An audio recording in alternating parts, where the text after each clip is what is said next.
Now, I was reading my Bible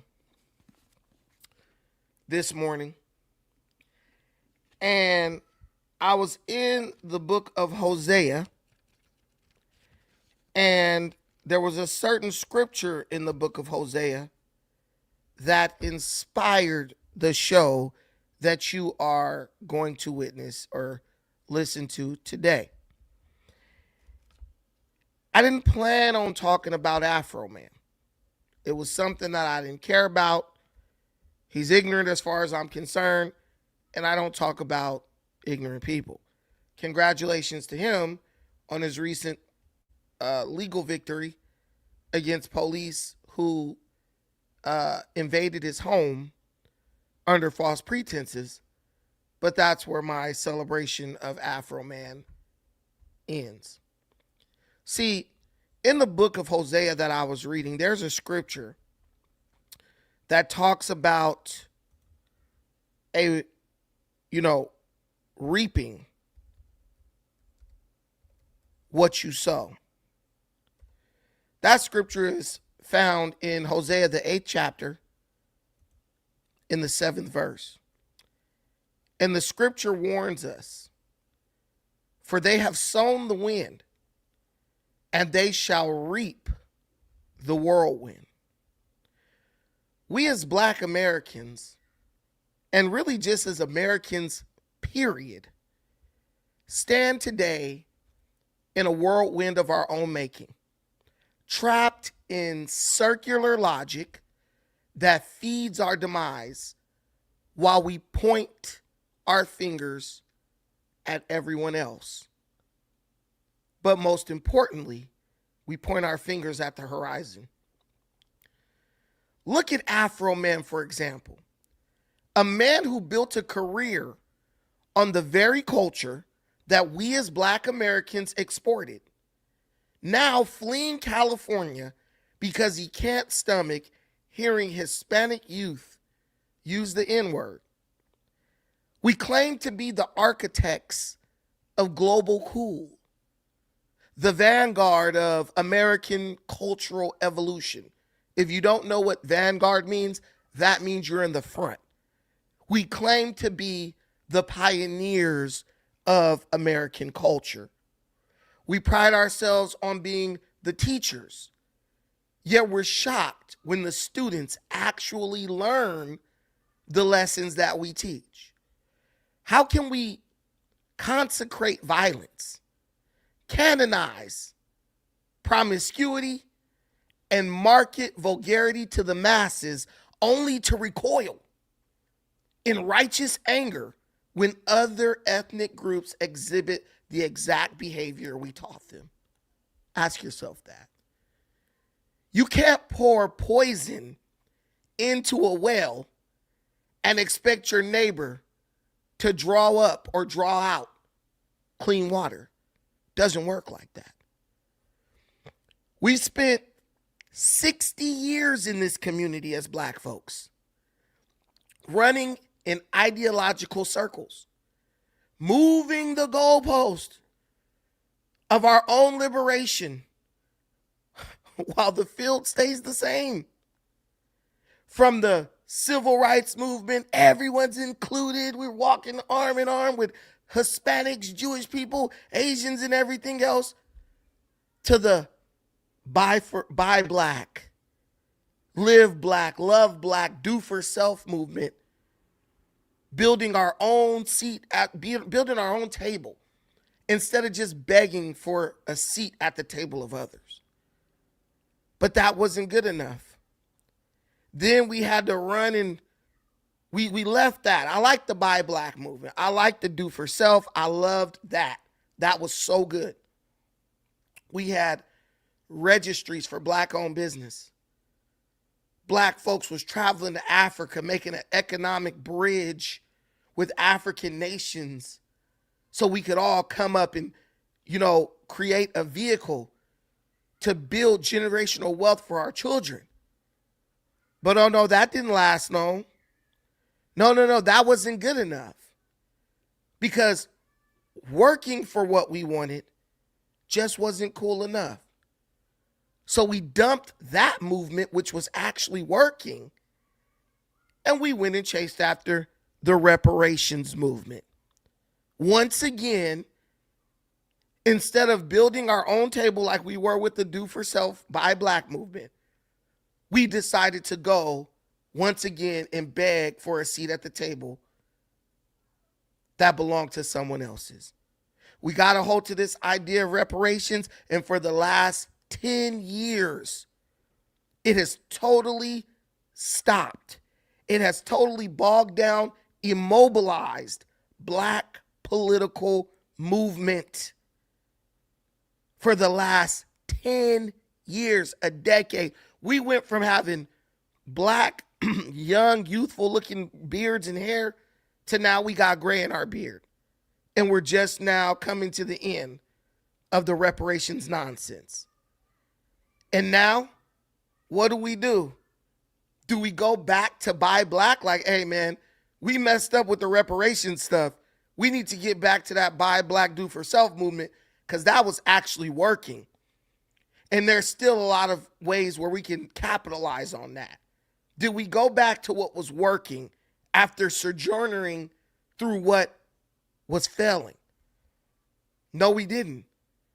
We just jumped onto another movement that's not going to take us anywhere.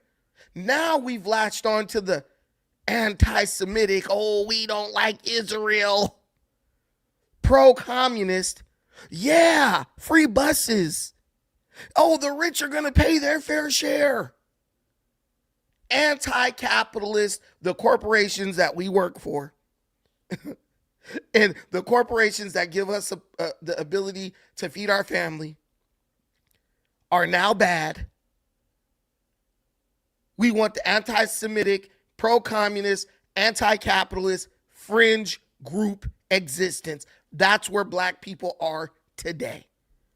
We went from being pioneers of American cultures to followers of anti-American fringe movements. If you don't believe me, look at how much Black people used to criticize Tucker Carlson. Look at how much Black people used to criticize Alex Jones. Look how much Black people used to criticize Candace Owens, Megyn Kelly, or anyone who they perceive to be pro-Trump.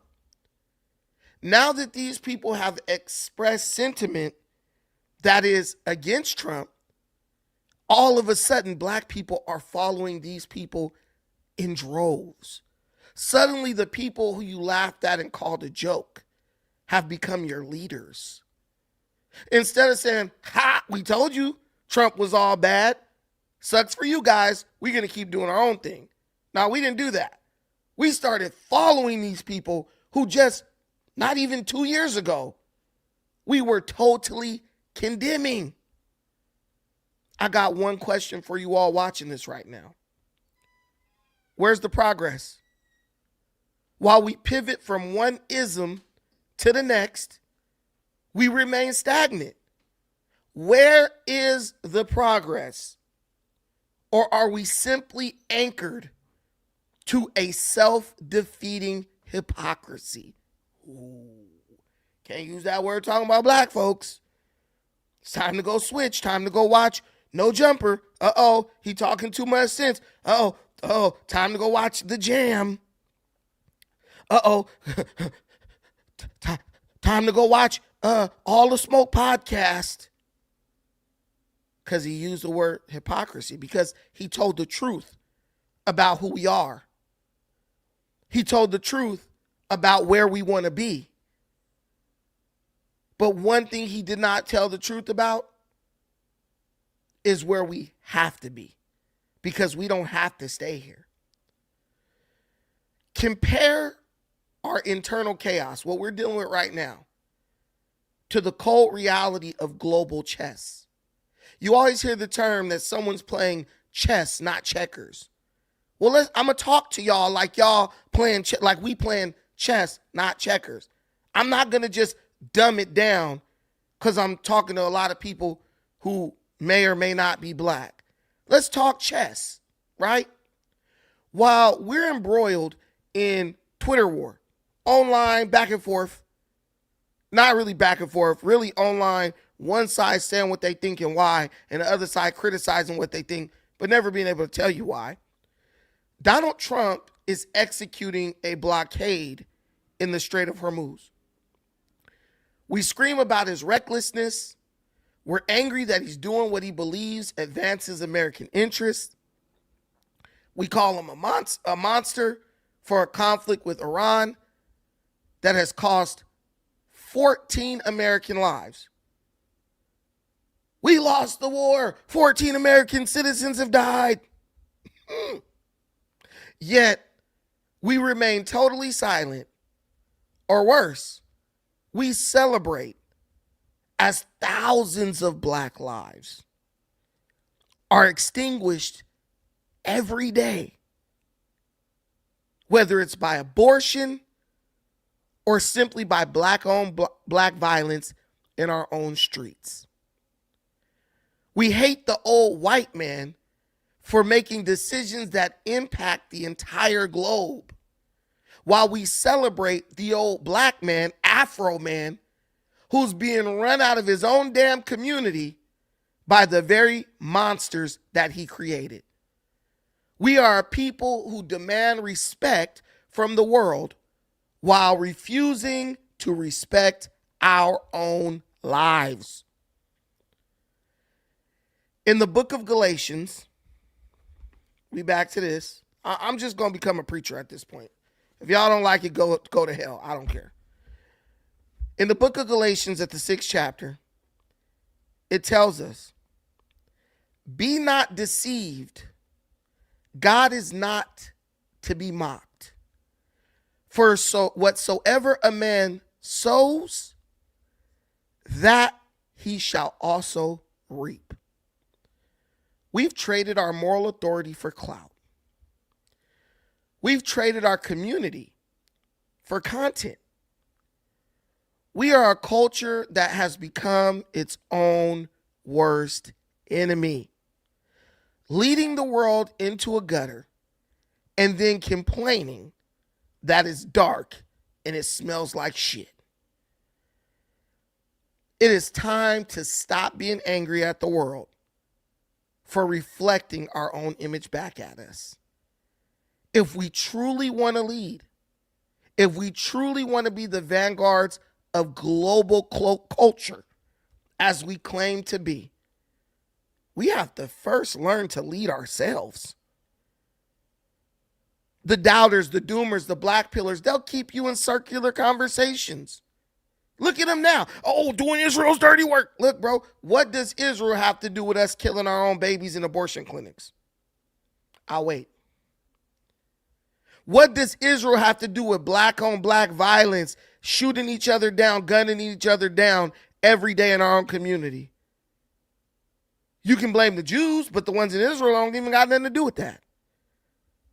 Why is it that we can see how Israel is controlling Donald Trump and leading him into the Middle East, and we're so cognitively like aware of that, and we're so insightful when it comes to that, but we can't see none of the solutions to fix our community or execute any type of plan based on them? I'm tired of that. I'm tired of somebody who sees 80 people get murdered in one weekend in Chicago and says nothing, telling me that the president is wrong and he's on the wrong path because 14 people died in Iran. You got 14 people dead as our army goes up against a country of 99 million people. But little Pookie and little Jimmy can't even walk to the damn grocery store, liquor store, corner store in their own neighborhood. And you got nothing to say. I'm not going to say Donald Trump is all right. And I'm not going to say Donald Trump is all wrong. What I'm going to say is Donald Trump is making calculated decisions on what he thinks is best for this country. When are you going to start making calculated decisions on what you think is best for your own community? And most importantly, when are we going to start seeing the results of that? There's a very famous quote that says, you can go anywhere in the world and you will never find a statue of a critic. And as African Americans and Americans, period, is that not what we've become?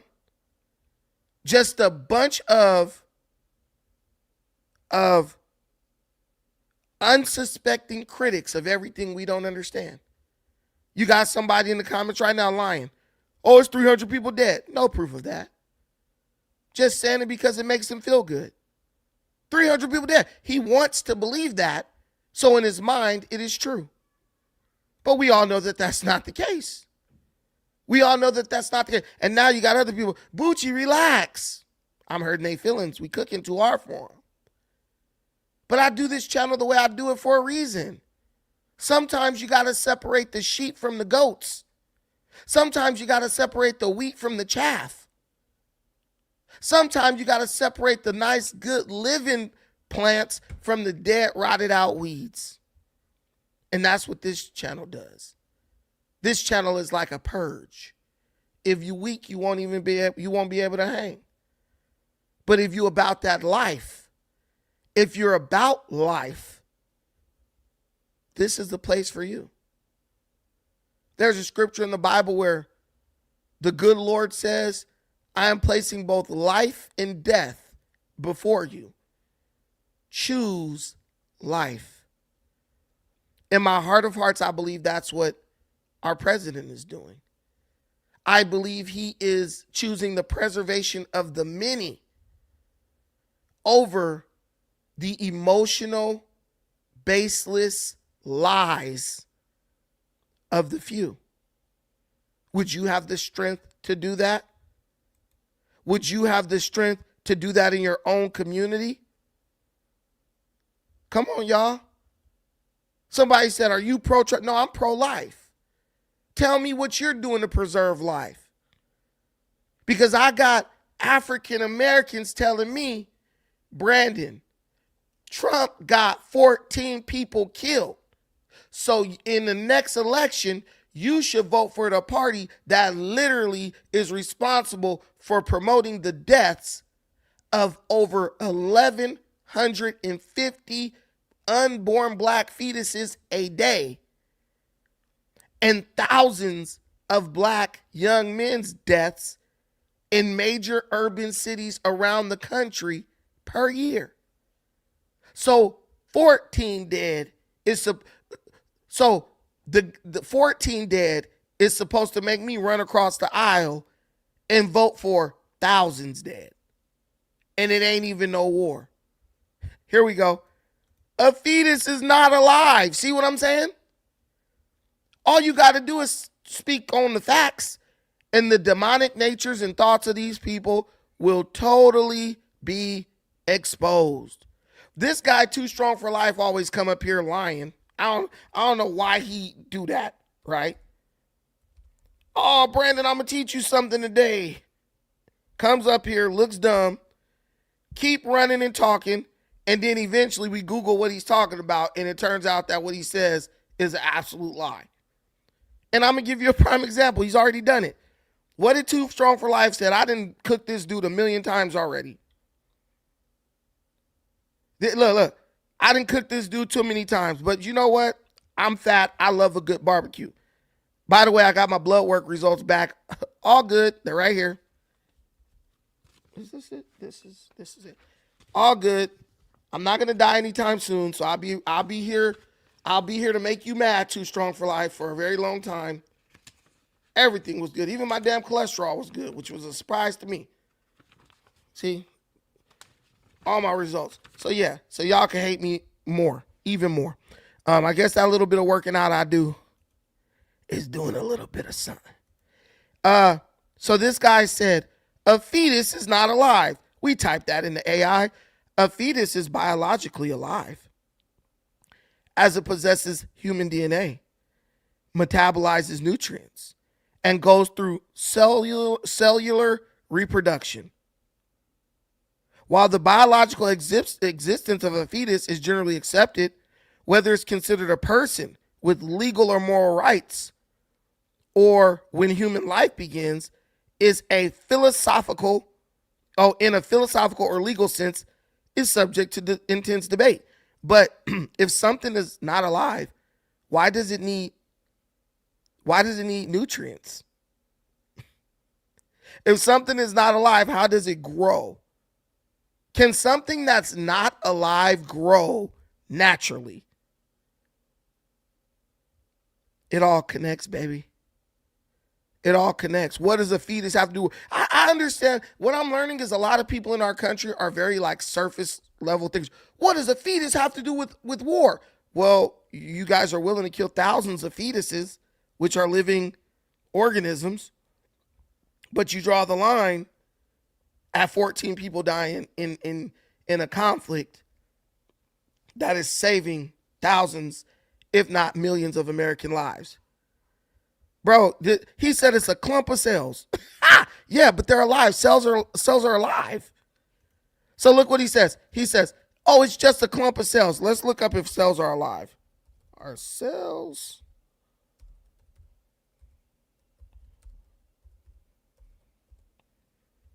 Yes. Yes. Cells are alive. They're considered the building blocks of life. They're alive. They reproduce. They grow. They absorb nutrients.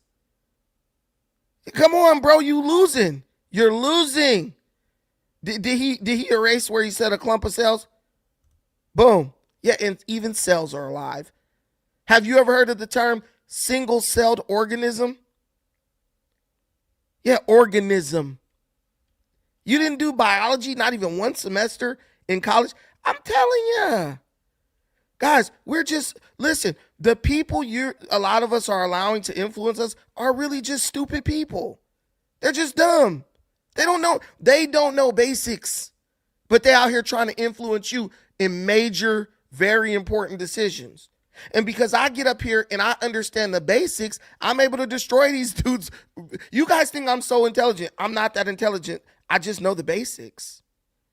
I just know the basics. I did my blood work, right?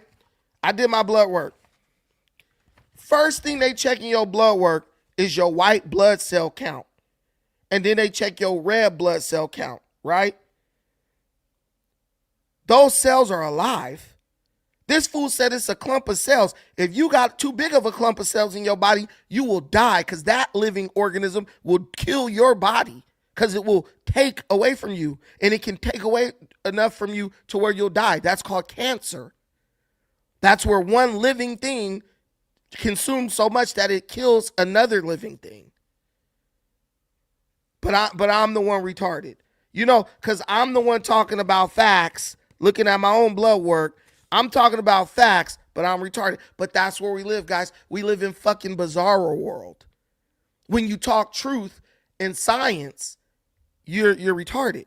But the same people was screaming, follow the science during COVID. No, too strong. You're retarded. And you're worse than retarded because I know you know that what I'm saying is true. But just to be a contrarian, you'll say anything. You're a damn supervillain. You'll kill the whole world just for $1 million. You're crazy. I care about every cell that dies. Every single one. Every single one. The Bible says that God knows every single hair on your head. He counted them all. And he cares for even the little birds of the heavens. So if he made me in his image, then I was created with the capacity to care about everything. Not just in a hypocritical way like you. Somebody here said Iran killed 40,000 of their own civilians. And they definitely did. But 14 Americans died, and oh God, Trump's a tyrant. But Iran's the hero, killing 40,000 of their own people. I'm not buying it. And they're exactly where they need to be. They're exactly where they need to be. On the business side of a destroyer's cannons. Getting totally punked by Trump and can't do a damn thing about it. If you like it, I absolutely love it. I can't even get mad.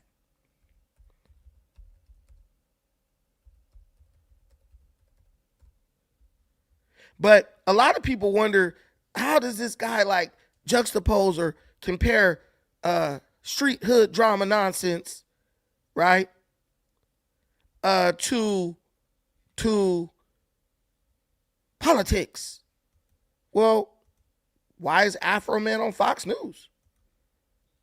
It's definitely possible. But see, we ignored the facts. Everything is politics, really. But we only want to focus on the politics that we think fall in our favor. As a black American, Afroman totally embarrassed me with his ignorance. And if you're black, you should feel the same way. And if you're not black, you should just feel insulted that he got his ass in front of a camera and said, I left California because I got tired of other races saying the N-word. But did he get tired of the other races buying his music where he was living, like where he was using the N-word like it makes his teeth white? So you don't care about them buying, consuming your music. You want them to buy and consume your music where you use the N-word all the time. But if they say the N-word out of admiration for you, oh, that's a problem and you want to take their life. Afroman said he dropped the album partly to pay for his damaged property. Other hits from the album include Why You Disconnecting My Video Camera and Will You Help Me Repair My Door? But the cops were not laughing. They sued him for defamation. On Wednesday, a jury sided with Afroman, saying his Lemon Pound Cake album is protected free speech.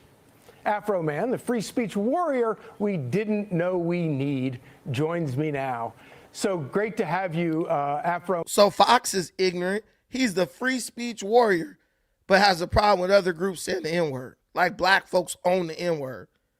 You can say the N-word around me all you want to. I ain't an N-word. And if you my dog and you be like, yo, my nigga, I'm like, what up, my nigga? I live in California. Go to the park. You got Asians calling each other the N-word back and forth. They talking to each other with that. Why would I get mad if they say it to me when they say it to each other? But we used to tell them, oh, it's a term of endearment. When people say, why do you humiliate each other like that? We used to do our mental gymnastics. Oh, it's a term of endearment when we say it.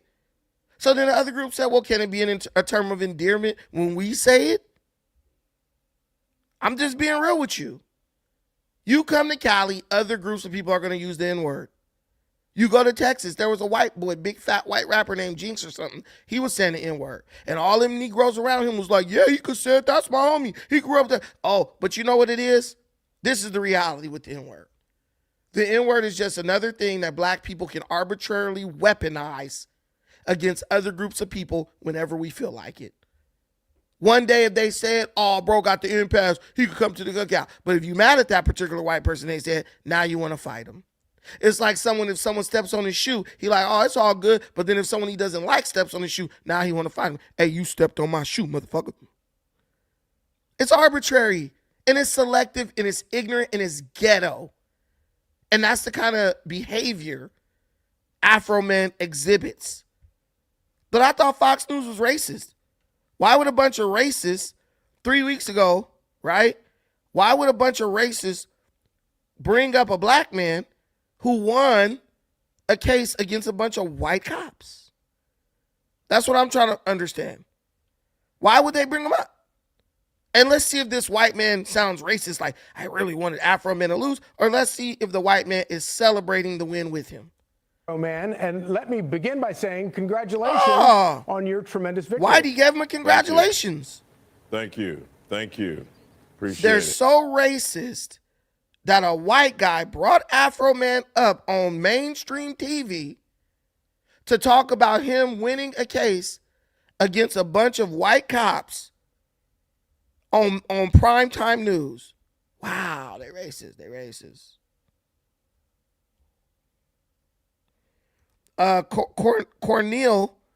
Carnell is saying, say the N-word in Memphis or St. Louis. Nope, that's out. Say it in New York or Cali.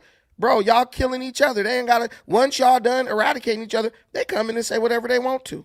Do you ever notice that the black people from the most ignorant, violent places with majority black folks, you ever notice they always trying to tell somebody what they can and can't do and are offended by a word, but ain't offended by the insurmountable violence that is destroying their communities on a daily basis? The white man, Donald Trump, had to come in there and save y'all from y'allself. That's how bad and ignorant y'all are. The white man had to come in to stop y'all from slaughtering each other like dogs in Memphis and St. Louis.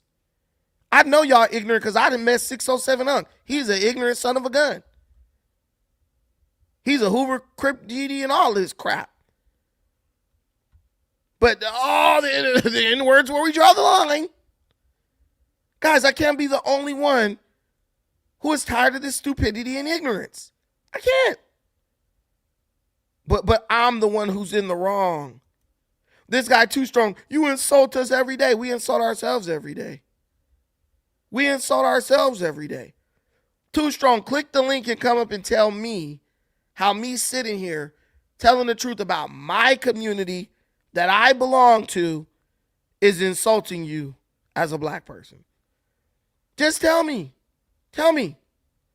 LTZ, stop. Oh, so LTZ, you done turned on me too. Trump is my Jesus now. Okay, man. Oh, all right, man. Whatever you say, bro. Whatever you say. You ain't the first. You won't be the last, I'm sure. I wouldn't be surprised if a black person just started following Trump instead of following their own community. Because our community is going nowhere fast. Our community is promoting straight ignorance. 24/7. And if you say anything about it, oh, Trump's your Jesus now. You're a coon. You're a traitor.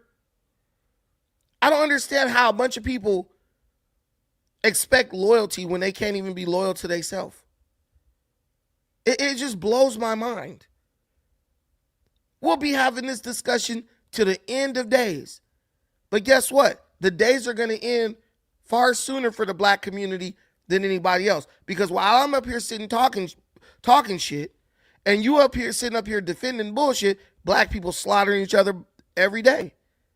Black women in the abortion clinic annihilating fetuses. Do you know how many black children are aborted in one day in America? 1,150. And that's on the low end of the estimate. And Too Strong will tell me that I'm offending black people. No, black people are being offended every day inside of Planned Parenthood. That's who should be offending you. Me, I'm just calling your attention to it, so you're mad. It's not my fault. There's nothing I could do about it. The other day, you're right, D-Man. Nick Cannon said, yeah, Democrats are the party of the KKK. Roland Martin's big fat ass get out there. Nick Cannon needs a history lesson. He doesn't know anything about history. Nick Cannon doesn't know anything about the big switch. Nick Cannon doesn't know anything about the big switch and calling us buffoons. We dumb. We don't know what we talking about. And I just sat there listening to that shit and I just was like, man, Nick Cannon way smarter than Roland Martin. I don't even think Nick Cannon is smarter than Roland Martin. I think Nick Cannon is just more honest than Roland Martin. Just like I'm more honest than Too Strong. Too Strong, I don't know what his problem is, but bro just has a problem with just telling the truth. It's one thing to have an opinion, but when you just have a problem with lying, that's another thing. Roland Martin got on his show, sat up there with two broken bed winches, and was like, there was the big switch, and Nick Cannon didn't say nothing about that. And I'm just sitting there like, big switch?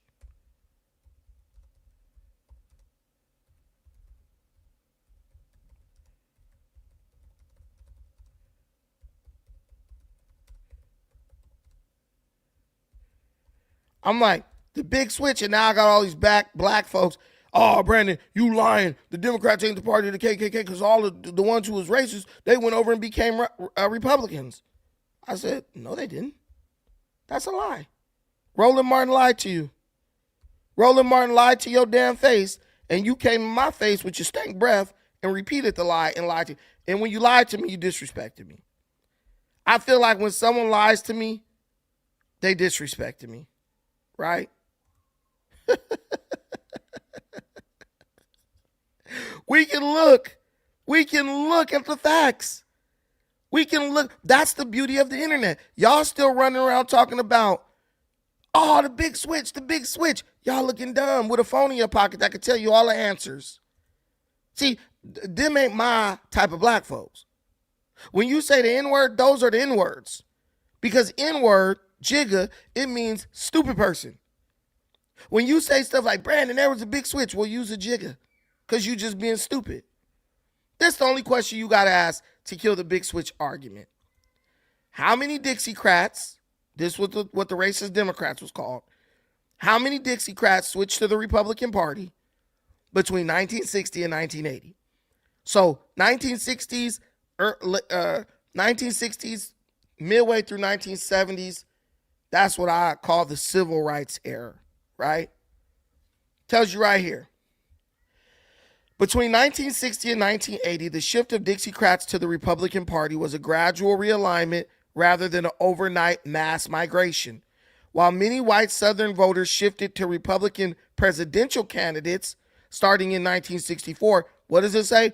White Southern voters shifted to Republican presidential candidates starting in 1964.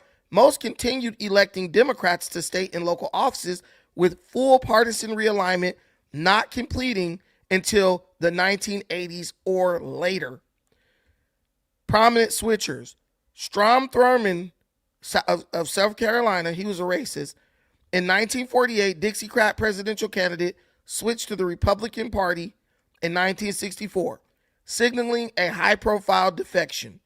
Other notable switches included former Texas Governor John Connally, but he was a governor, and Virginia Governor Mills E. Godwin Jr. So it was one representative, and then it was two governors. Despite the 1964 Civil Rights Act, of the 21 Democrat senators who opposed it, only one became a Republican. So the Democrats who opposed civil rights, this is what they're talking about. So the Democrats who opposed civil rights, of all those Democrats, all of them remained Democrats, and only one became a Republican. So where was the big switch? The others remained Democrats or were later on replaced by other Democrats, with the South not electing a majority Republican congressional representative until when? 1994. So where was the big switch? It's a big lie. It's a big lie. KKK is still Democrat, because if you look at the Democrat policies, what did Democrats say? We ain't got to go after them no more. We just watch them kill each other. Like, think about it. Let's be real. Let's talk like men. I'm going to put this on there, up here. KKK not Democrat no more. That's a lie. If you look at the Democrats Party's policies, they're still destroying black lives on a daily basis. What party promotes abortion? Abortion kills more blacks a day than the KKK ever could. Even at the height of the KKK, Democrat-promoted abortion kills more black children while they're still in the womb every single day than the KKK ever could. 1,150. That's 1,150 black babies are annihilated through abortions that Democrat politicians promote within the black community. They are still the party of the KKK. They just changed their methods. That's it. They just changed their methods. That's it.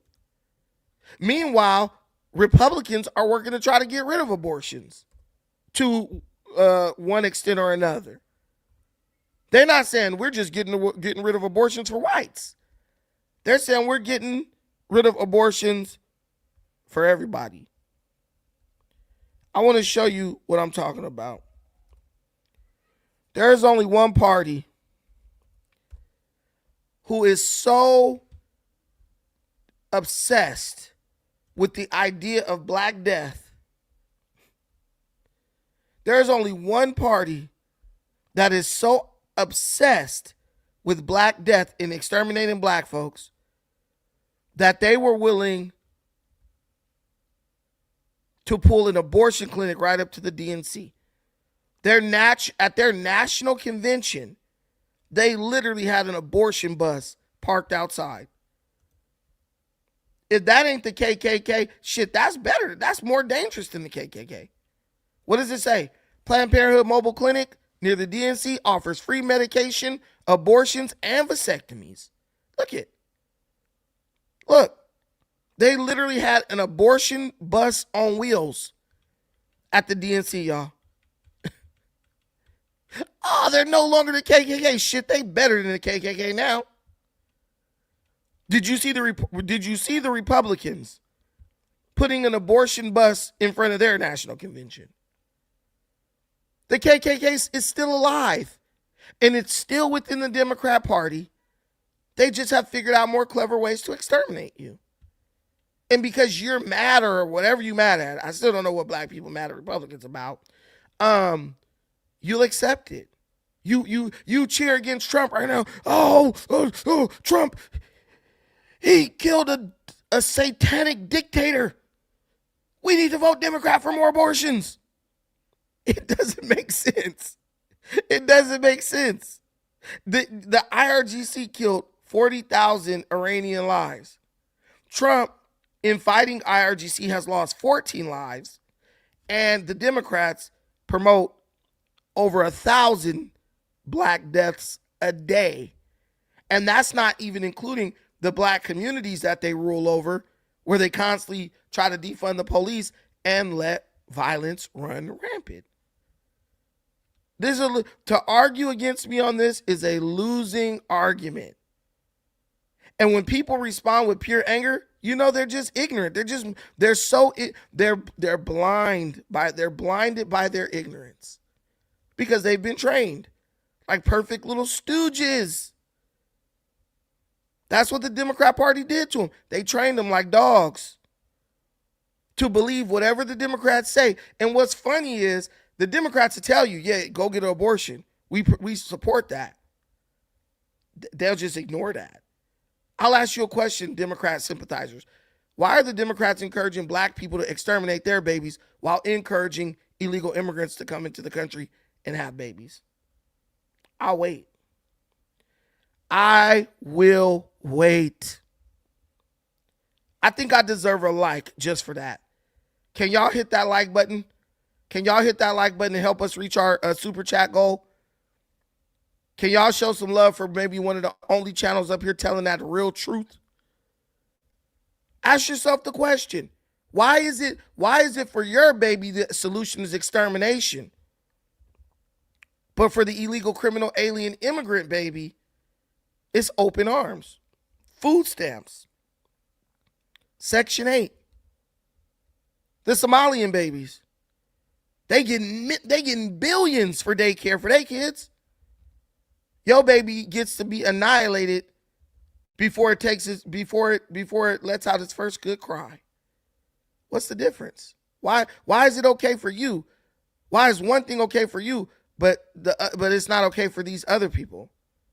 It's a game. The Democrats have not only the Democrats are like, we see them waking up and now we want to exterminate them before they fully realize that we've been their enemy all along.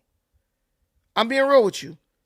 The Democrats are like, we see them waking up and we want to exterminate them and replace them with another group before they fully realize that we have been their enemy all along. That's real. And you don't need me to tell you. Just go do a little bit. That's what Too Strong should be spending his time. The guy who thinks a baby is just a clump of cells. Why do you cry so damn much and say absolutely nothing? Too Strong, how many kids you got? None. Tell me how many clumps of cells you got.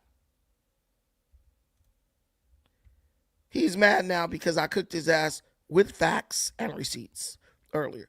L.A. Thorne the Martian, what up, brother? Too Strong, click the link, man. Hey, what's up, man? I was cooking too strong in the freaking in the chat, man. I saw you cooking his ass. But yo, Margaret Sanger, who founded Planned Parenthood, was not only a eugenicist and progressive, but she idolized Adolf Hitler. Huh. And And they you hate know, Hitler.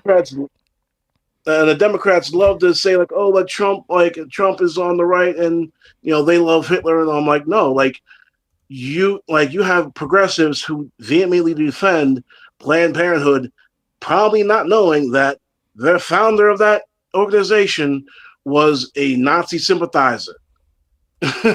like they can't connect the dots. Like I swear, Too Strong might have failed Hooked on Fox as well as biology and science more times than I flicked on a light switch, because he has no understanding of biology or any subject that he's talking about, man. Yeah, bro. It's kind of I be tripping. Somebody in the comments said, "Well, white Democrat women like abortions too.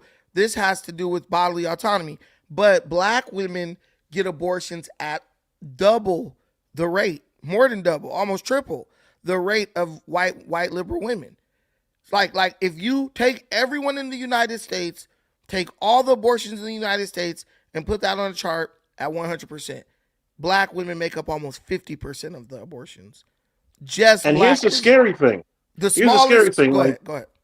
the 1150 figure that you mentioned earlier, I did the math. That's almost 500,000 dead every single year. Yeah. And you know what I'm saying? Like, Could you imagine how many black people there would be in America if we didn't kill 500,000 of our babies a year? Just think about that. I mean, there's like how many, you know, A.G. Gaston's, Alonzo Herndon's, freaking We would probably be Alexander the Dumas, largest. man. Like, We would probably be the largest group in this country because we've been doing that since like the 1970s. yeah, like we would probably be in the, like, if you included everyone who, you know, got aborted, it's like over 25 million. And that's over what Adolf Hitler did in like 4 or 5 years, you know, during the Yeah, Holocaust. but you And got that's got on black. par with like Stalin. Right. You got black folks screaming, yeah, 14 troops have died, bring them home. Can we have the same sentiment for our aborted black children as we do for the American troops who made the decision to go fight war in conflict and sign up for the military? You don't care about your own children, but you care so much about the troops. But the reality is you don't care about either one of them. You just care, you pretend to care because you feel like you can weaponize that against Trump.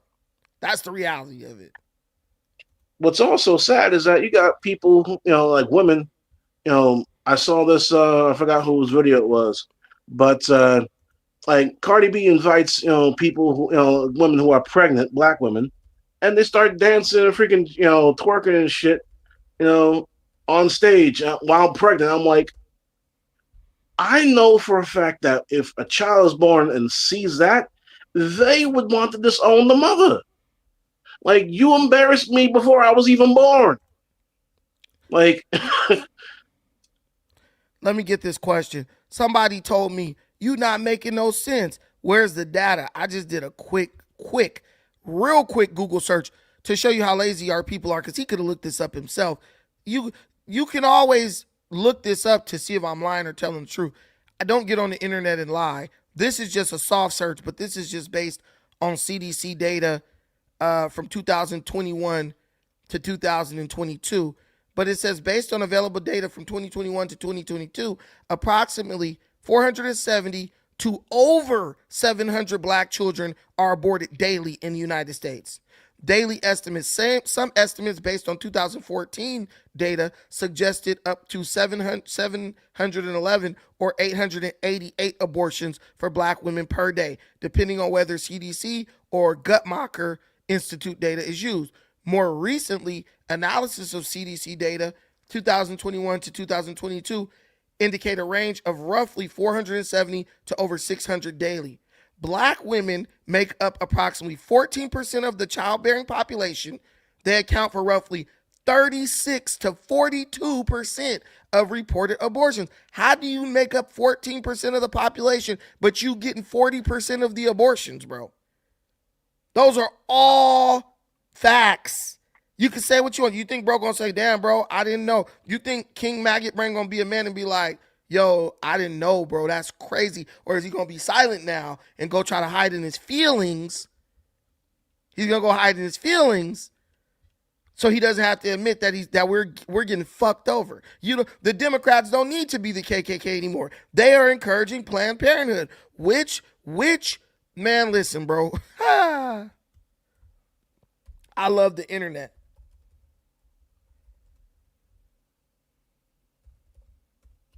Brandon, why don't you look up who Margaret Sanger was?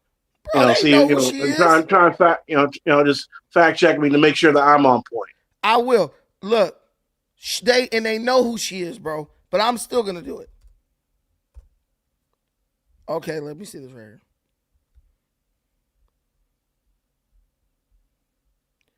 Let's go. Let's do this first.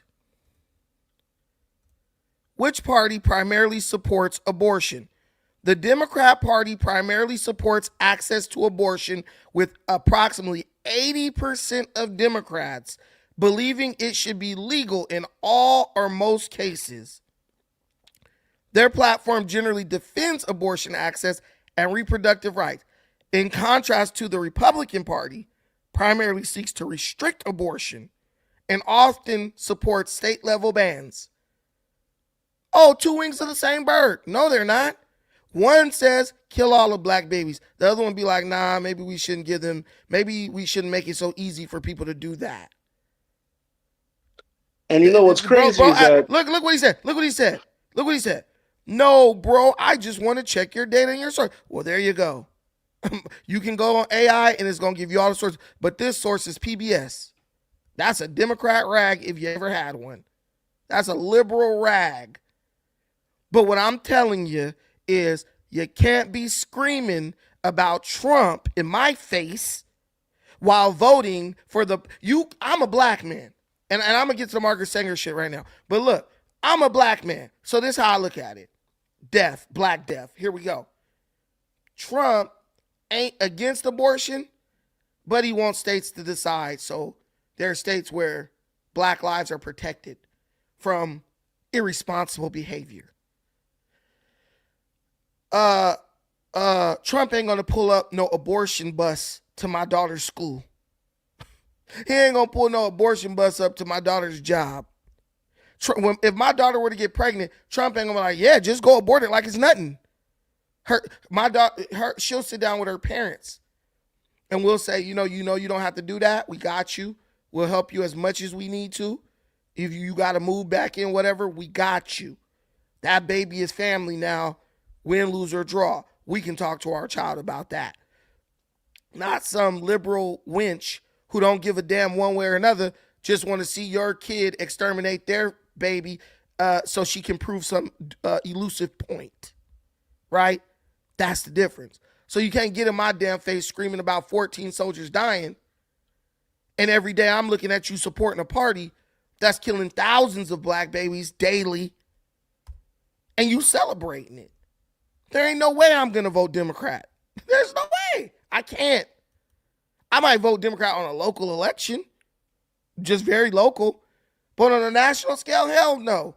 Democrats are for the extermination of my people because they give my people the excuse and the resources necessary to exterminate themselves. And that ain't a racial thing, because I be saying the same thing about Hispanics. But I understand that Hispanics have a very strong anti-abortion culture. They're Catholics. Catholics are very pro-life. I think in some Catholic areas of Catholic faith, it's against their belief to even use contraceptives, right? But this is what I'm talking about. As far as Catholics are concerned, I'm not entirely sure. So I think Mexicans, that's why they have so many kids, because they're Catholic. I know that both the Irish and the Mexicans actually are pretty good, friends, and they're also Catholic as well. but I know there's also a Protestant portion of Irish too. But yeah, Catholicism does coincide with being anti-abortion. Oh, yeah, here we go. Yes, the Roman Catholic Church formally teaches that the use of artificial contraception is intrinsically immoral and against its doctrine. But see, and let me tell you, black people will reject religion, right? Oh, we don't care about no Christianity and stuff like that. But some of the stuff within religion protects you because they are Catholics and look at their numbers. They're quadrupling black people like nothing. And there was a time when it wasn't even a handful of Mexicans in this country after they got their ass whipped by the United States in the Mexican-American War. But they have a belief system that promotes life. Black folks, we worship the Democrat Party, and the Democrat Party promotes Black death. That's the difference. As they say, the proof is in the pudding.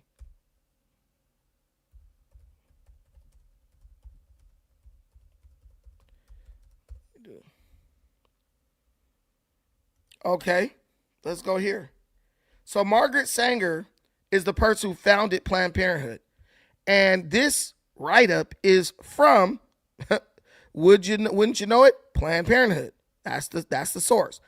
Margaret Sanger, founder of Planned Parenthood, is widely criticized for her ties to the eugenics movement and racist views, with some claiming she aimed to limit the black population. While she advocated for birth control access, her engagement with eugenics and controversial remarks, including in the 1939 Negro Project, have led to the accusation of targeting Black Americans, a legacy Planned Parenthood is currently confronting. Eugenics and race betterment. Sanger believed in improvement. Now, mind you, Planned Parenthood is the one writing this shit. So they're acknowledging that their founder was a eugenicist and she was a racist. Sanger believed in improving human genetics and supported restricting reproduction from those she deemed unfit or defective. She often referred to people as weeds or undesirables that needed to be eliminated. According to the 1923 New York Times, interview cited in YouTube reports. The Negro Project in 1939, while intended by some as a health initiative involving black leaders, critics argue the project was designed to reduce the black population. A quote from a 1939 letter is often cited, where Sanger stated, "We do not want word to go out that we want to exterminate the Negro population, and the minister is the man who can straighten out that idea if it ever occurs to any of their more rebellious members." KKK speech. Sanger once boasted about speaking to the Ku Klux Klan's women's branch to discuss birth control. Modern recognition. Planned Parenthood and other researchers acknowledge her ties to white supremacy and eugenics, with Planned Parenthood specifically denouncing her support for such views. Disparity controversy. Detractors such as Ohio Senator Michelle Reynolds argue that history continues to impact health disparities, citing that black women face disproportionately higher rates of abortion. So there's a woman, I got to look her up and send her campaign some money. So there is a black woman who is a senator, or I don't know if she's black, maybe she's white, I don't know. But there's a woman who's a senator who's sitting here saying she's pointing this out. So the Democrats in Congress, they know what Planned Parenthood is doing. Because there's a senator in the Senate, well, she's in the Ohio Senate, but there are politicians who are pointing out, damn, more black people getting aborted than anybody. Is it a coincidence when the founder was a racist? Is it a coincidence? Go ahead. I also want to bring up that another eugenicist was actually a former United States president. And guess who it was? Oh, was it, hold on, don't tell me his name. The one who signed the Civil Rights Bill. Nope. Who it was Woodrow Wilson. God damn. And my daughter goes to a school named after Woodrow Wilson. Yeah, and he also desegregated the United States government and military too while he was in office. Yeah, that's what I'm saying, man. It's crazy, but this is who they want me to vote for. What has Trump done that should make me vote for people who not? Somebody posed, well, over half of Trump's candidates has direct ties to white supremacist leaders. What is direct ties? The Democrats have passed legislation that they know will lead to the eradication of black babies. The Democrats passed legislation to give government funds to Planned Parenthood every year. And Planned Parenthood go right into the black community, put up posters and billboards, set up clinics, put out abortion buses, and get to their job of exterminating blacks. And I'm not making this a race thing, but why the hell would the damn pig vote for the goddamn farmer when the farmer gonna slaughter him and make bacon out of him? That's what y'all want me to do. All I'm saying, if I support Trump, I want y'all to be like, you know what, bro? I don't agree with bro, but I understand where he's coming from. But our people don't even try to understand. We don't even try to understand each other. Bro, tell me why you really support this dude. And if I say, well, bro, why you really don't support him? What is more racist? Saying I hate black people or literally exterminating black people? Because a person could say a lot of shit, but that doesn't mean they're acting on it. But when you talk about Planned Parenthood, they are literally acting on the will of their founder. Oh, we denounce her, but we're still performing a largely disproportionate amount of abortions on black children and women than we are on anybody else. At this point, they should be like, yo, we gotta like stop like black abortions for a while, because if we don't, you guys are gonna have a negative birth rate. They don't. They just do it even more. They ask for more money to do it. If I remember correctly, I think it was 1 year, not that long ago. I think it was like maybe 2021 or 2020 or something like that, where I think it was like in New York. Yeah, it was New York, where the abortion rate was so goddamn high among blacks that the actual birth rate was actually negative in New York. Mm-hmm.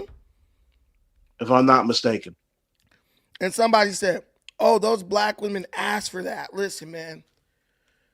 When someone's constantly suggesting you do something, that becomes your first course of action. Oh, I'm having a baby. Let me eradicate it. Because that's what I've been hearing since middle school. Oh, if you get pregnant and it's an unwanted pregnancy, just go to the abortion clinic. They don't do that in most white communities. They'd be like, oh, you could give the baby up for adoption. Back in the day, your grandma would raise you if your mama didn't want to raise you. We don't even do that no more. It's just the easy answer. You know how many kids were raised by their grandmothers because their moms didn't want to raise them? How did extermination work out for them? There's many kids who are doctors, lawyers, famous people. Yeah, man, my grandma raised me. Those people wouldn't be here right now. If it was left up to Planned Parenthood, they would have got exterminated. But, you know, Trump's the bad guy. Trump's the bad guy.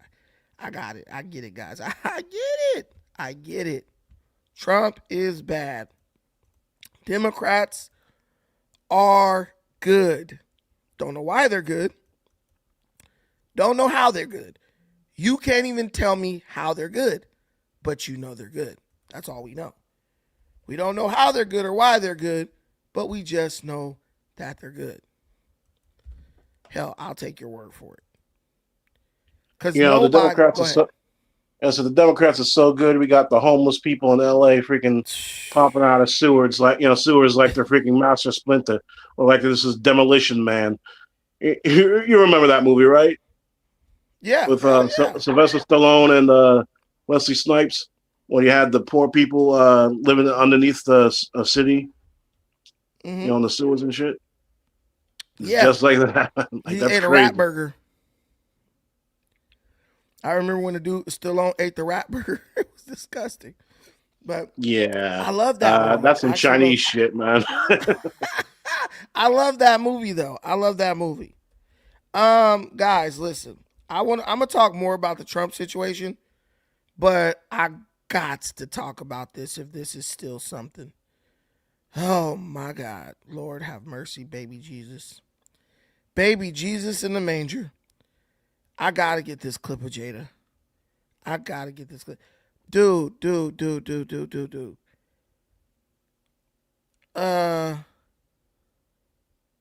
Jesus, I want to play this. Man, listen. We all remember when Will Smith slapped the shit out of Chris Rock on stage at the Oscars, right? And we all remember that that Chris Rock told a joke about Jada being bald-headed, and Jada giving that infamous eye roll at Chris Rock, and her looking over at Will like, oh, so you just, she gave him that look, oh, so you just gonna let him talk about me like that? And Will got up, risked his career, slapped the dog crap out of Chris Rock, and said, keep my wife's name out of your mouth, blah, blah, blah, blah, blah, right? And everybody was like, yo, despite all the humiliation, Will Smith still stood up for his wife. And we admired Will a little bit while thinking he's crazy. And we were looking at Jada like, damn, man, maybe she'll see that bro really loves her and she'll get on the straight and narrow. And for a little while, Jada was kind of like, yeah, shit's good. My man stood up for me, blah, blah, blah, blah, blah, right? And yeah, man, now, a couple years later, I guess Jada got tired of not being in the spotlight. But Jada is totally disowning Will over that situation. She's coming out like, we weren't even together. We haven't called each other husband and wife in ages. And he was wrong for doing that. Why didn't she come out with all this condemnation in the moment? Now, all of a sudden, she done flipped the script. On Oscar night 2022, Will Smith slapped Chris Rock after Chris made a crack about Jada's hair. I could tell it bothered you. You did an eye roll. Right. Yeah, and I did that eye roll not so much for me. And I think this is really important, but the fact that there could be a jab at alopecia. This woman is a demon. He talked about me. I rolled my eyes, but I didn't roll my eyes for me. When people talk like that, don't trust them. Kick them out your house. Don't be around them at all, because that is a person who is dealing with psychosis. The person shot a jab at me. It was a comedian. They take jabs at people all the time. But when I rolled my eyes in that moment, it wasn't because I was offended or hurt by it. When I looked at my husband like, you ain't gonna do nothing, it wasn't because I wasn't offended or hurt by it. It's because I felt he could take a jab at alopecia. This lady is a freaking diabolical liar. Will then went on a profane tirade warning Chris not to mention his wife's name. Jada couldn't believe what she was hearing. What is going on? Now, first of all, I'm really shocked because, mind you, I'm not there. We haven't called each other husband and wife in a long time. But I'm like, what is going on right keep now? my wife's name out of your mouth, right? Y'all still married. But now I'm really worried for Will because I don't know what's going on. What viewers did not see at the time, while Oscar clips were being shown, was Chris Rock leaning over the stage to talk to Jada. And Chris looks to me and he says, Jada, I meant no harm. Now, I'm just out of it because I'm really worried about And Will. what's Will doing? He's just sitting there? And Will's still talking. He's like, because now he's mad because Chris is talking to me. And I go, Chris, this is about some old shit. That's all I could think to say, right? And I couldn't really take in his apology. How unusual for Will, a guy who, on that kind of stage to do something so insane. Absolutely. It's totally out of character. It's not him whatsoever. And to Jada's surprise, she was also blamed. You became the bad guy. Look what Jada made him do. Jada rolled her eyes, and look what he did. He ran up there and hit.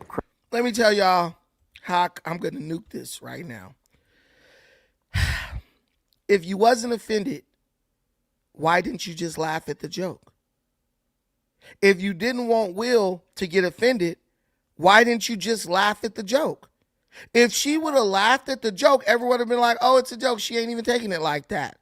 That's how you know she's lying. Oh, I couldn't even take in his apology, but she wasn't offended. If you weren't offended, why did you need to be worried about Will to the point where you couldn't take in the apology? This woman is a liar, man. She's a straight fake skank. Lying. If you're not offended, you would laugh at the joke. If someone makes a joke on me, oh, you fat, I'm like, this nigga crazy. Right? I might talk some shit back, which is what a black woman would traditionally do, right? She was offended. She was hurt. She couldn't say anything about it, and she wanted Will to go up there and do that to bro. She didn't even stop him. Jada is weak as fuck. Stop it. She been weak. She ain't been cute since she played Peaches in Low Down Dirty Shame. Yeah. Poor Will. That's what the narrative became. Yeah. She says that's because 2 years earlier, Jada discussed what she called an entanglement on her show, Red Table Talk.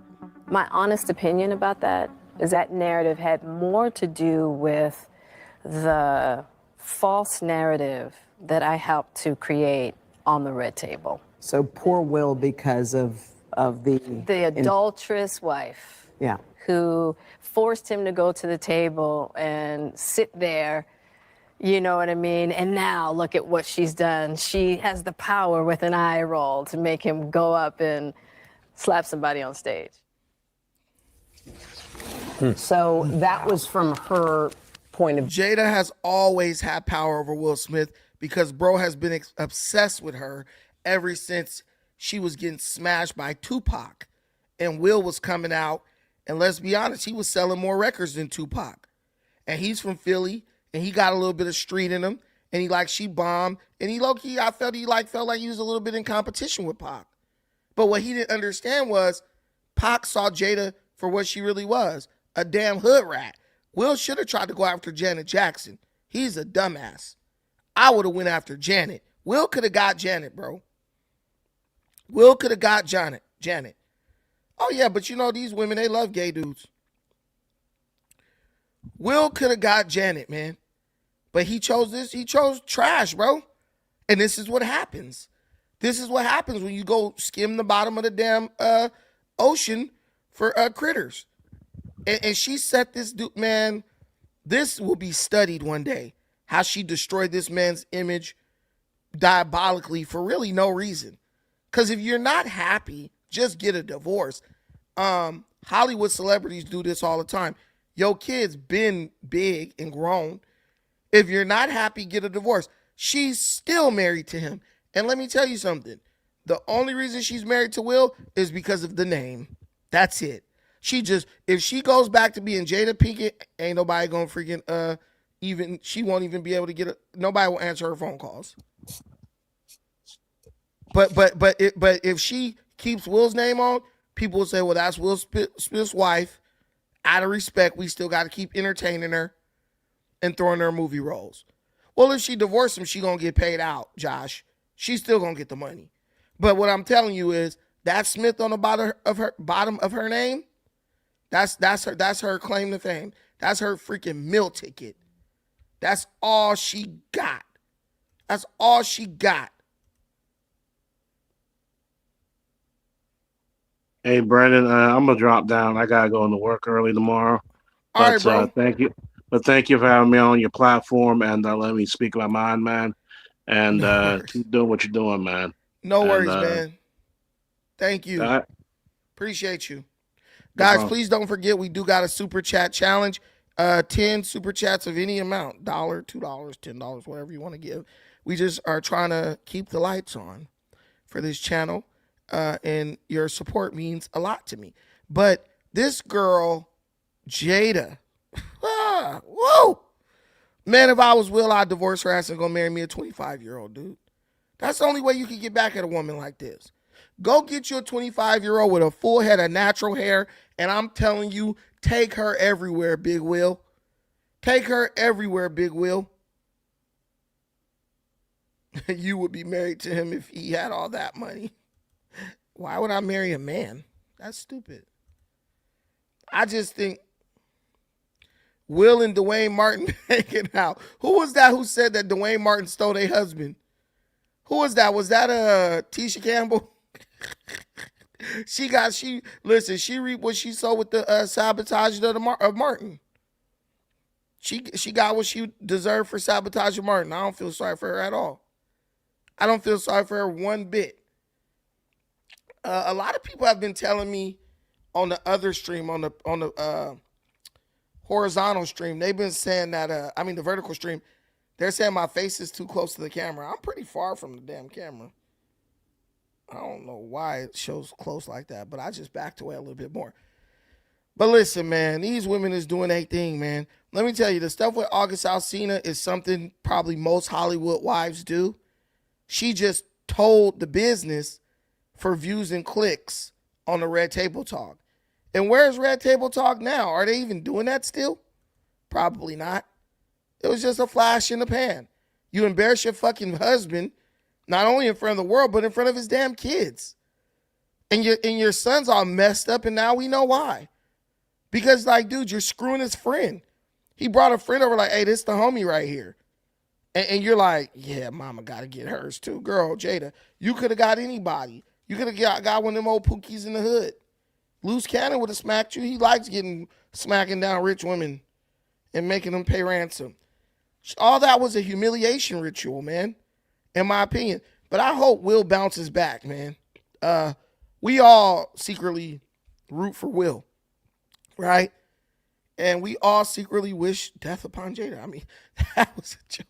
That was a joke. But if Jada Pinkett went away, no one will remember her. She will be remembered as nothing more than the woman who tried to destroy Will Smith.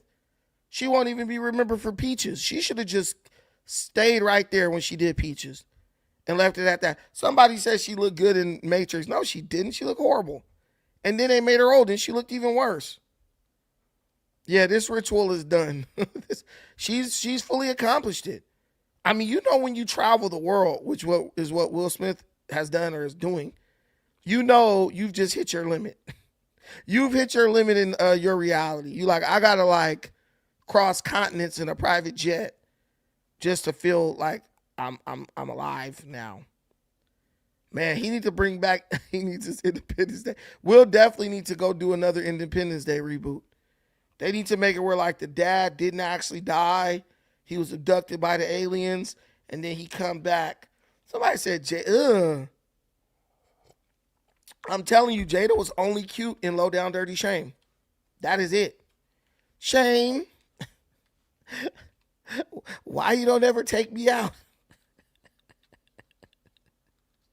I got you stealing CDs, stuffing CDs in your bra. But yeah, Low Down Dirty Shame. You don't know that movie? If you don't know it, you better watch it. Watch it tonight. Watch it tonight. Hey guys, tell me something. Do you guys like my introductory monologues? Do you think the monologues are dope at the beginning? Or do you guys think I should just get straight into the topics? Like, Brandon, we don't want to hear you. She's weak, bro. You tripping.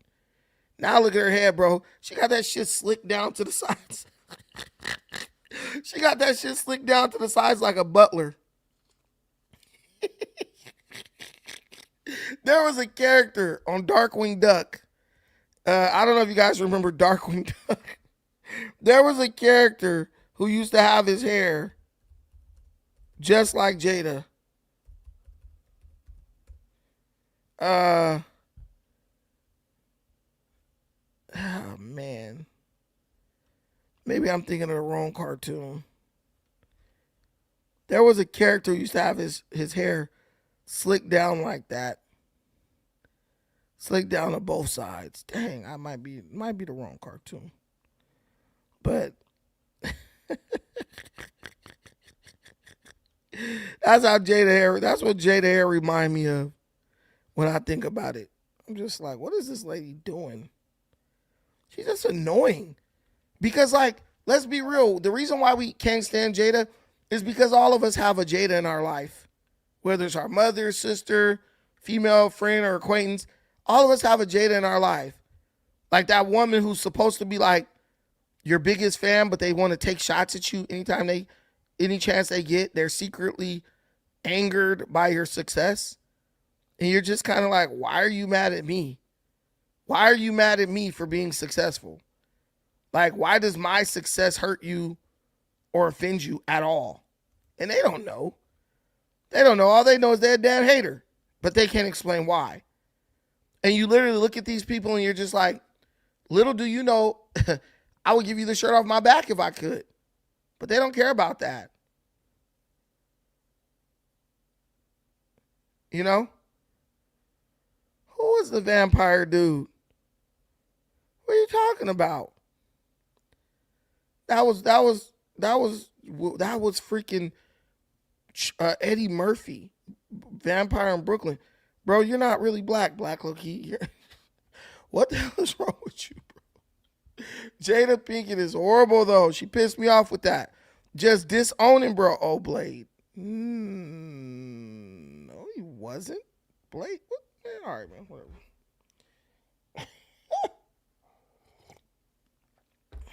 But yeah, so she pissed me off with that. You know what you did. You know what you started. You know you made Will crash out. And now you're going to try to play like, oh, that was all Will. Bro, you're not blacker than me talking about somebody from Low Down Dirty Shame was in Blade. Not a single actor from Low Down Dirty Shame was in Blade. So what are you talking about? Oh, the vampire with the duck bill and vampire teeth. One of them. Right.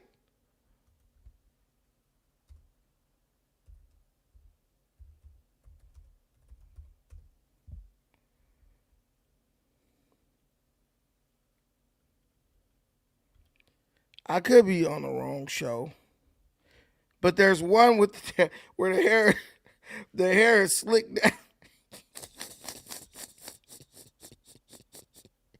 Hey, whoever thought, if you ever saw Low Down Dirty Shame, whoever thought that Jada would go from being Peaches to being Wayman. Now her hair look like Wayman hair.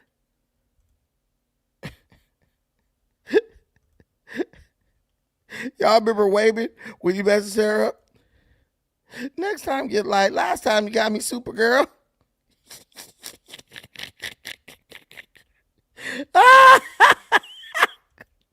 She literally looked like bro now. That's so funny. She literally looks like this dude now. I think this was a dude in Low Down Dirty Shame who was Peach's roommate. Now Jada look like bro. She went from being Peaches to being Wayman. That's the joke Chris Rock should have said. See, I need to be a writer for this dude. That's the joke he should have said, and everybody who knew about that movie would have been cracking up laughing. Jada look dead like Wayman now when you look at her hair. Yoo-hoo, Wayman! That's the best scene in the movie. Hey, Bernard. Bernard. The white dude slaps him. If you need a little steamed milk in your mocha latte, in your double espresso, I'm your man. Oh, God. Excuse me. Damn. I can't even think about that movie without laughing. That shit is funny. You know when you remember every line, you know the movie was funny. You know, hey guys, do me a favor, please hit the like button. And if you haven't already, subscribe. We are in subscriber mode. We blew past 22,000 subscribers. No, she's not. Liar, Black Loki. Don't nobody even care about Jada, bro. Without Will, Jada Pinkett would have been relegated to obscurity years ago. That's why she quickly ran and had all them damn kids by bro. Because she knew that was it for her, bro. That was it for Jada. You can't even name the last movie Jada was in. I know you, Black Loki, I know you're trolling, bro. You're not even black for real. I know when someone's trolling. But guys, look, we got 6 minutes left. We have 6 minutes left in the show. Now's the perfect time to hit the like button, share the video, subscribe if you haven't already. Leave a contribution if you are in position to do so. We have Super Chat feature down at the bottom right-hand corner. We also have Cash App and or PayPal. The links are posted at the top of the chat. Also,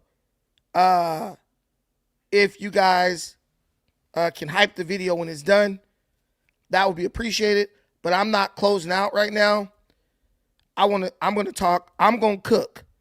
As long as y'all support, I'm gonna cook. So if y'all like these shows, the more y'all support, the more I'm gonna cook. So apparently, a few minutes after Trump did this blockade, right? It's having a huge impact on the oil. The United States is now about to sell oil to every country on earth. There are tankers, oil tankers, that are leaving the Strait of Hormuz right now, and they are headed to America to buy oil. Trump's master plan seems to have unfolded, and now the United States is supplying oil to a bunch of different countries. And apparently, this has Iran straight up begging for mercy. Iran is on some old school 50 Cent shit, beg for mercy. And I don't know why these damn Iranians even want to play this game. He said, you hurt my feelings. I'm trolling. There's always the niggas trolling who feelings be hurt. So we can close on this note, but I got to see what's going on with this. So is there a next step? Are there more talks coming? Do they happen in Pakistan, and are you leading them?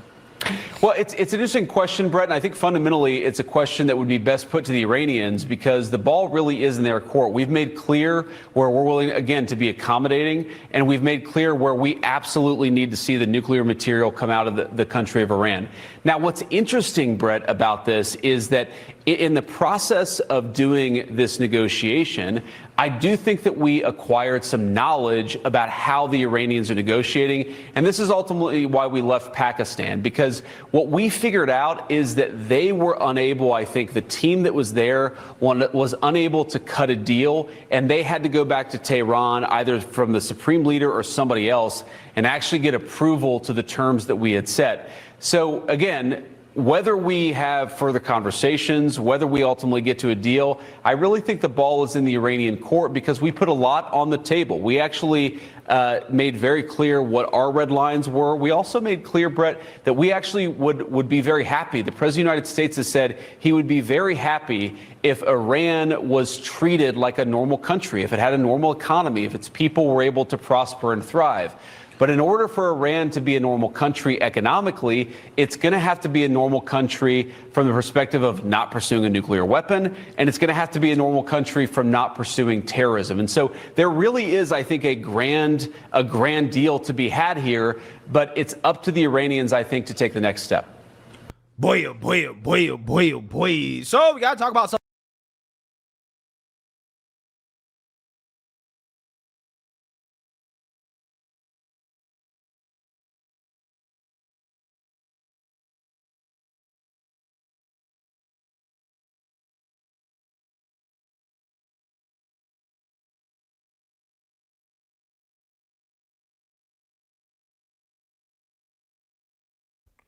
Guys, so I don't know if you guys know this, but this is going to piss off the doomers, and Iran is winning the war, guys, right? So basically, Iran agreed to stop their nuclear program for 5 years.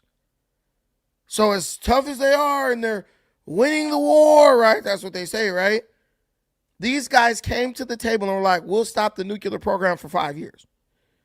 J.D. Vance and them boys was like, hell no, you got to stop it for 20 or indefinitely, right? The guys who they sent to negotiate could not make that deal.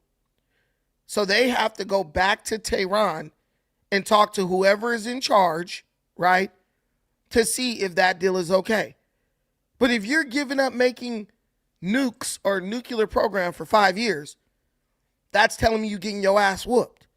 Because why are you agreeing to stop your nuclear program for any amount of years if you're winning? How are you winning?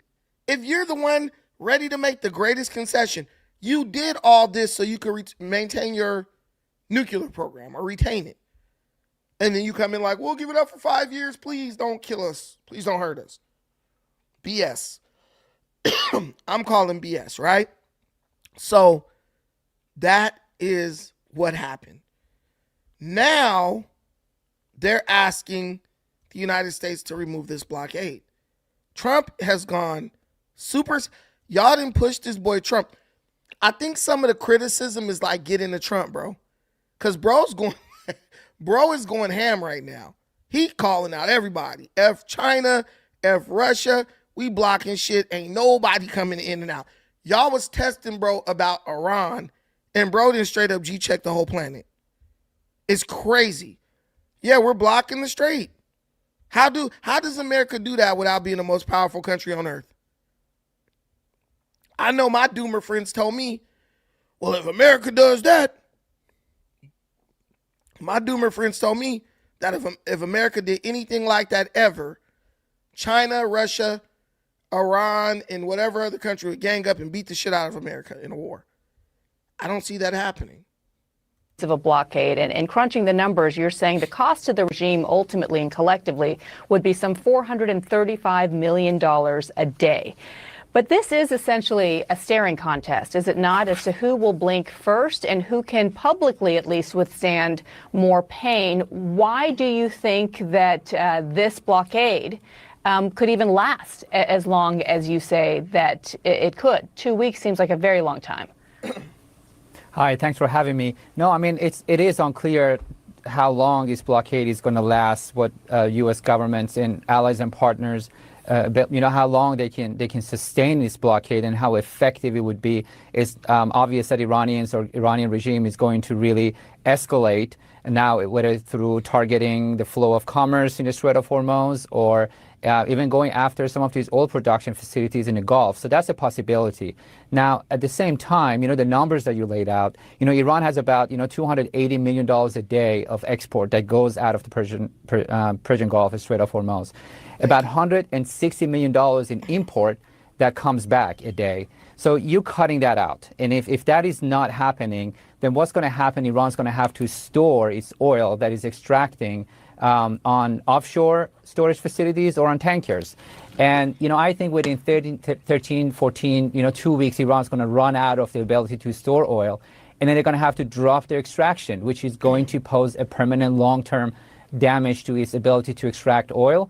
And that can lead into some kind of a friction within National Iranian Oil Tanker Company, National Iranian Oil Company, labor strikes.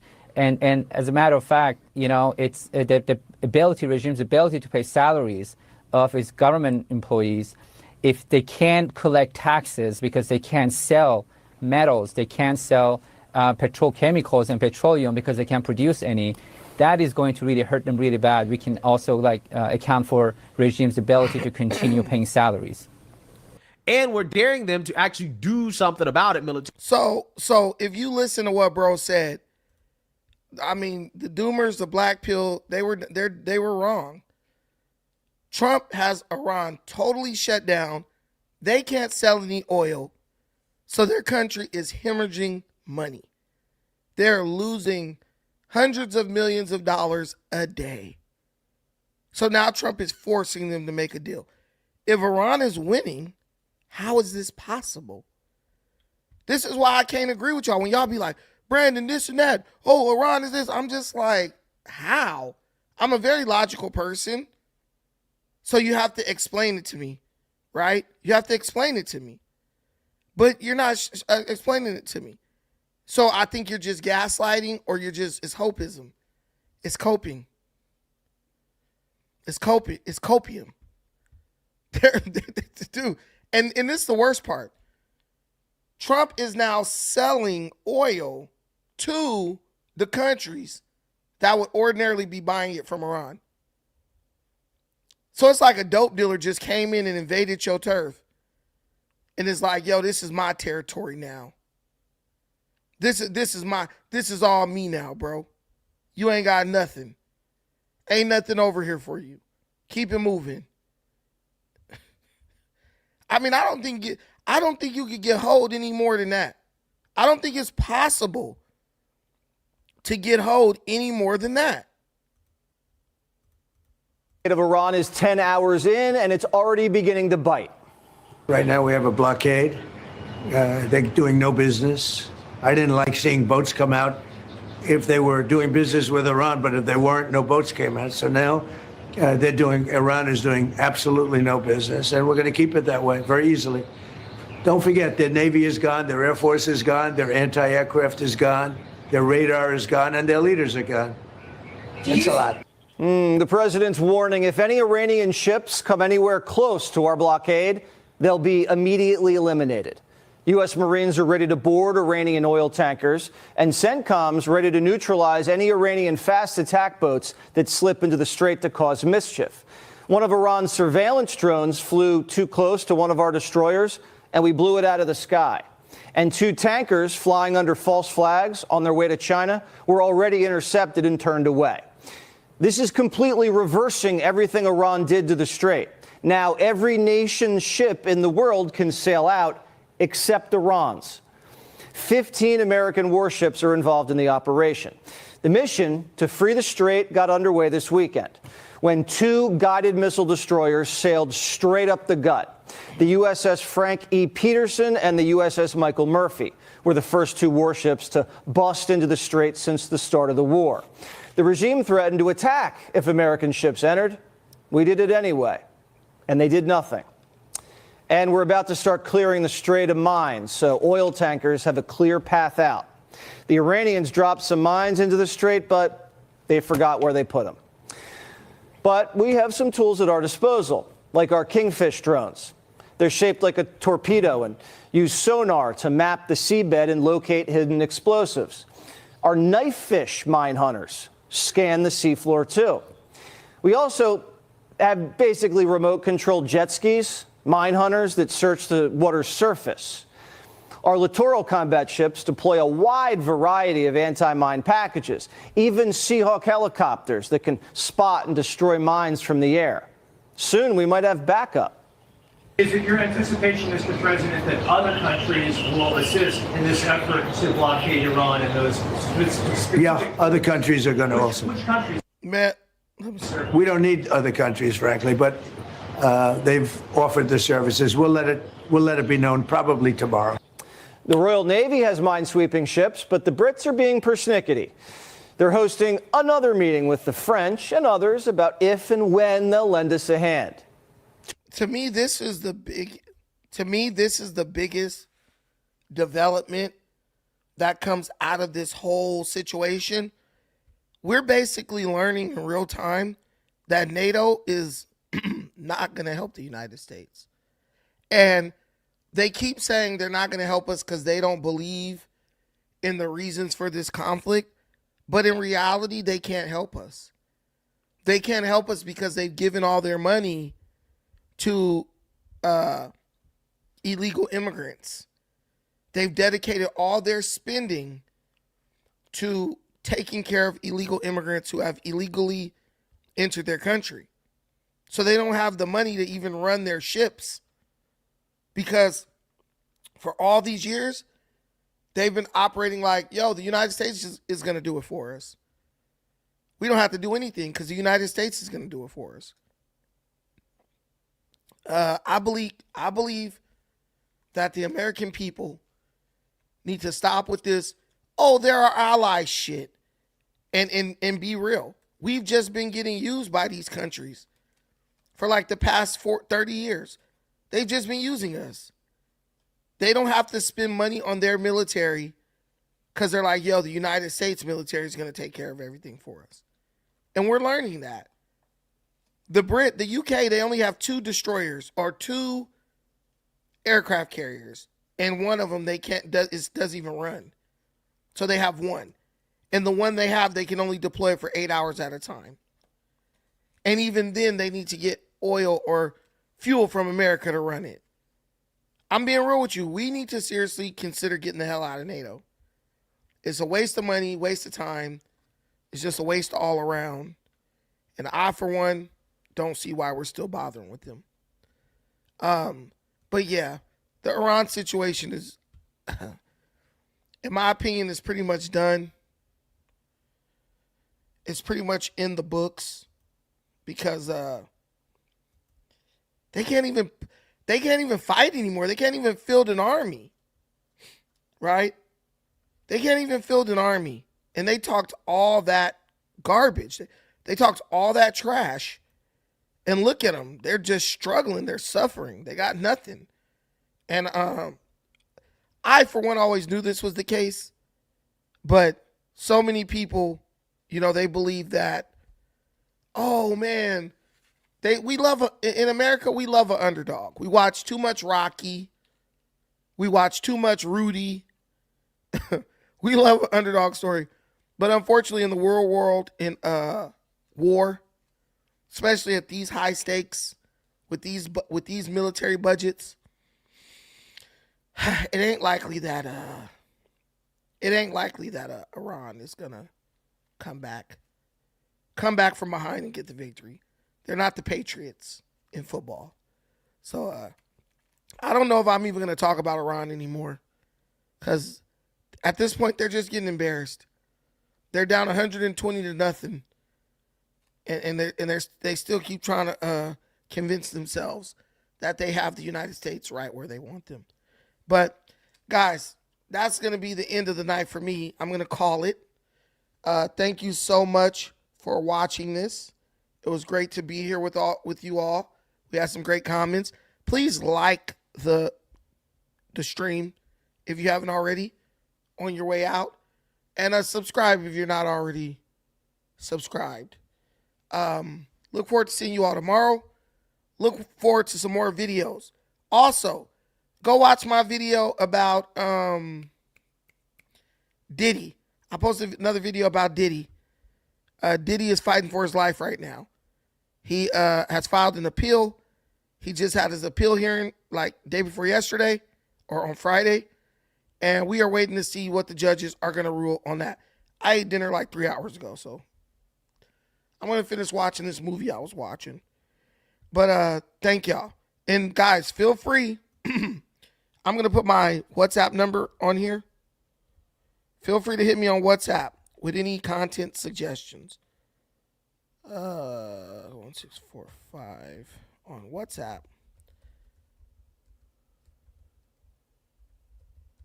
With content suggestions.